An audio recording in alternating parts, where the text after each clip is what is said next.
उनसे बातचीत कर लेते हैं। आप अभी कुछ देर पहले आपको देखा मैंने, कोई भजन गुनगुना रहे थे, क्या जी, बात जी। है?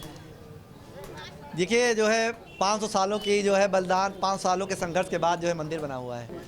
तो कल 25 तारीख को जब योगी जी धर्म ध्वजा स्थापित करेंगे, मतलब मंदिर का कार्य पूर्ण होगा एक तरह से, तो ये बहुत ऐतिहासिक क्षण होगा और इस कार्य का श्रेय जाता है मोदी जी और योगी जी को।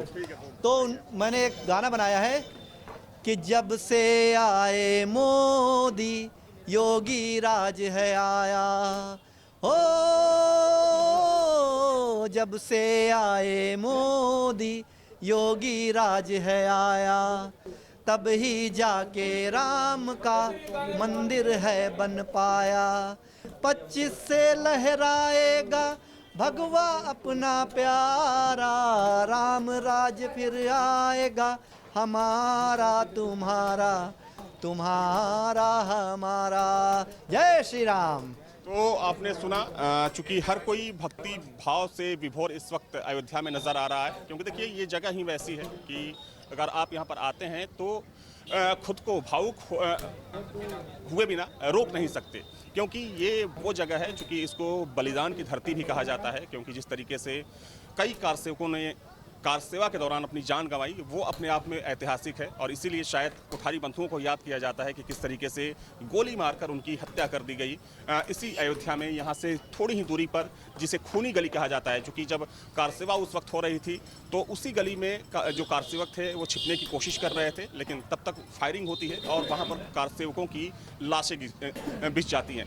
तो अपने आप में राम मंदिर की जो कहानी है वो कह सकते हैं भावुक करने वाली है। हालांकि अब चूँकि खुशी का पल है, क्योंकि जिस पल का इंतज़ार जो करोड़ों सनातनी थे कर रहे थे, वो पल अब नज़दीक आ चुका है। चूँकि प्राण प्रतिष्ठा तो पहले हो चुकी है, लेकिन ध्वजारोहण का जो कार्यक्रम है वो भी अपने आप में बेहद खास है, क्योंकि धर्म ध्वजा के बिना मंदिर को अधूरा माना जाता है।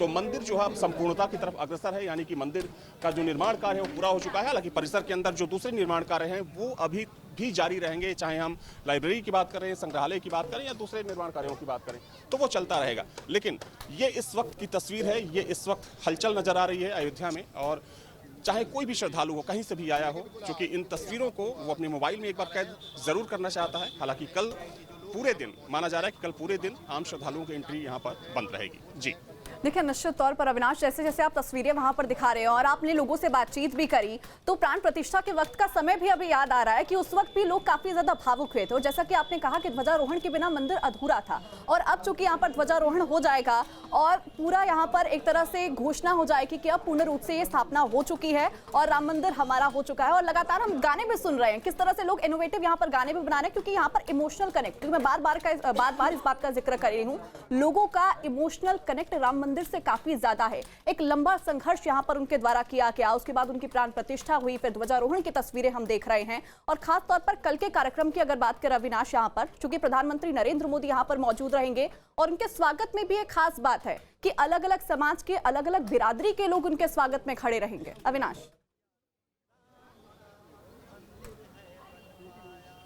बिल्कुल, देखिए तकरीबन 9:30 बजे के आसपास प्रधानमंत्री का जो विमान है वो अयोध्या एयरपोर्ट पर लैंड करेगा और उसके बाद वो सीधे 3 चौपर से पहुंचेंगे साकेत महाविद्यालय। और जब चौपर पीएम का लैंड करेगा, वहां पर 501 जो वैदिक आचार्य होंगे, जो बटुक होंगे, वो मंत्रोच्चारण के साथ पीएम का स्वागत करेंगे। और उसके बाद पीएम वहां से सीधे रवाना होंगे राम मंदिर के लिए, जो बगल का गेट है, यानी कि चूंकि ये तो मुख्य प्रवेश द्वार है, यहाँ से जो एंट्री होगी, आम जो मेहमान होंगे उनकी एंट्री होगी, लेकिन पीएम की जो एंट्री होगी दूसरे गेट से होगी। देखिए, संभवतः मुख्यमंत्री का एक बार फिर से इस रास्ते पर आगमन होने वाला है, क्योंकि अभी अलर्ट जारी किया गया है। खैर, तो कल के कार्यक्रम की बात करें तो जब मंदिर परिसर के अंदर पीएम पहुंचेंगे तो यहाँ पर भी पीएम का स्वागत किया जाएगा, क्योंकि चाहे मंदिर के मुख्य पुजारी की बात करें, यहाँ के वैदिक आचार्यों की बात करें, या फिर जो यहाँ के तमाम पुजारी होते हैं, यहाँ पर पहुंचकर सबसे पहले प्रधानमंत्री मोदी दर्शन पूजन करेंगे, रामलला का दर्शन करेंगे। और उसके बाद जो पूरा कार्यक्रम होगा वो कार्यक्रम शुरू होगा, जिसमें कि पीएम और सीएम के साथ 7,000 से ज़्यादा जो मेहमान होंगे, जिसमें कि अयोध्या के जो प्रमुख साधु संत हैं उनको भी आमंत्रित किया गया है। इसके अलावा देश दुनिया के प्रमुख साधु संतों के साथ साथ जो दूसरे होंगे, गणमान्य व्यक्ति होंगे, वो यहाँ पर मौजूद रहेंगे और सबकी मौजूदगी में माना जा रहा है तकरीबन 2.5 घंटे तक ये पूरा कार्यक्रम चलेगा और उसके बाद पीएम यहाँ से एक बार फिर से रवाना हो जाएंगे। लेकिन माना जा रहा है, देखिए कि जिस तरीके से हमने देखा था कि प्राण प्रतिष्ठा के अगले दिन जिस तरीके से यहाँ पर श्रद्धालुओं का हुजूम उमड़ा था, चूंकि ये आप जो सड़क देख रहे हैं यहाँ पर पैर रखने की जगह नहीं, उस दिन जगह नहीं बची थी। चूंकि मुझे याद है कि तकरीबन 3-4 बजे से ही लोगों का जो रेला था वो यहाँ पर दिखना शुरू हो गया था और ये जो पूरी सड़क है यानी कि जो जन्मभूमि पथ है, लोगों से खचाखच भरी हुई थी। जो सुरक्षाकर्मी थे उनके पसीने छूट रहे थे भीड़ को कंट्रोल करने में।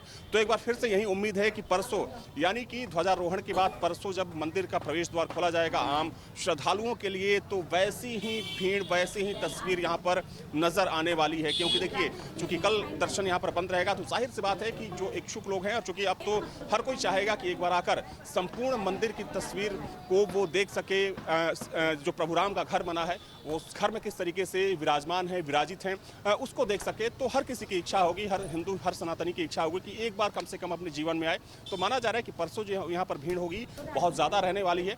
वैसे में चूंकि तैयारियां भी, चाहे हम ट्रस्ट की बात करें या फिर अयोध्या प्रशासन की बात करें, तैयारियां भी यहाँ पर पूरी कर ली गई हैं। एक्स्ट्रा फोर्स को यहाँ पर परसों तैनात किया जाएगा ताकि किसी भी अनहोनी को रोका जा सके। क्योंकि देखिए जब भीड़ बहुत ज़्यादा होती है तो एक अफवाह काफ़ी होता है भगदड़ मचाने के लिए। तो जाहिर सी बात है कि प्रशासन पहले से सतर्क है परसों को लेकर। चूंकि कल तो बड़ा कार्यक्रम है, लेकिन परसों जब यहाँ पर रेला आएगा श्रद्धालुओं का, तो उसको किस तरीके से टैकल करना है, किस तरीके से क्राउड कंट्रोल करना है, तो उसको लेकर भी एक मैकेनिज्म यहाँ अयोध्या प्रशासन और पुलिस की तरफ से बनाया गया है। तो ये इस वक्त की तस्वीर है। मुख्यमंत्री मौजूद हैं, तैयारियों की समीक्षा कर रहे हैं, अधिकारियों से जानकारी ले रहे हैं कि किस तरीके से इस कार्यक्रम को सफल बनाना है। तो सिर्फ रात का इंतजार है। कल एक देखिए निश्चित तौर पर हम लगातार तस्वीरें देख रहे हैं और वहां पर बने भी हुए हैं और लगातार तस्वीरें आप दिखा भी रहे हैं। अब इंतजार केवल कल के दिन का है जब ऐतिहासिक तस्वीरें वहां से देखने को मिलेंगी। फिलहाल बहुत शुक्रिया अविनाश तमाम बातचीत के लिए और तस्वीरें दिखाने के लिए। जहां भक्ति है हर शब्द में, कथाओं में छुपे हैं दिव्य रहस्य और ज्योतिष देता है जीवन को दिशा। धर्म से जुड़ी हर बातों को जानने के लिए हमारे चैनल स्तुति को सब्सक्राइब करें। चैनल पर जाने के लिए इस लिंक पर क्लिक करें।